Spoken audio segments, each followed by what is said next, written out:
দিনটা ছিল 6ই মার্চ। দিনটা কিন্তু আমার কাছে খুবই একটা স্পেশাল দিন ছিল। তারপরে সকালবেলা আরও স্পেশাল হয়ে গেল, কারণ একজন আমাকে ফোন করে বলেন, আচ্ছা তুমি কি ফ্রি আছো, আমাকে একটু সাজিয়ে দিতে পারবে গো? তোমার নাম্বারটা আমার কাছে ছিল না বলে তোমাকে আগে থেকে জানাতে পারিনি। তো হ্যাঁ, সত্যিই আমি সেদিনকে ফ্রি ছিলাম, ঘরে ছিলাম বলে কাজ। হাই বন্ধুরা, দেখো আমি আবার একটা নতুন ব্লগ নিয়ে চলে এসেছি। তো দিনটা ছিল 6ই মার্চ। দিনটা কিন্তু আমার কাছে খুবই একটা স্পেশাল দিন ছিল।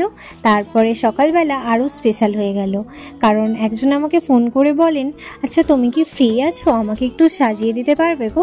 তোমার নাম্বারটা আমার কাছে ছিল না বলে তোমাকে আগে থেকে জানাতে পারিনি। তো হ্যাঁ, সত্যিই আমি সেদিনকে ফ্রি ছিলাম, ঘরে ছিলাম বলে কাজটা করতে পেরেছিলাম। আর তার সাথে সাথে আমার কাছে ওই দিনটা খুবই একটা ভালো দিন ছিল। আর ভালো লাগা ভালোবাসার কাজটা করে আমার কাছে দিনটা আরও ভালো হয়ে গিয়েছিল। তো বাড়ির থেকে একদমই সামনে, ওই বড়পীরতলার এদিকটা আমার বাড়ি, আর ওনার বাড়ি ছিল তার ঠিক অপোজিট সাইডে।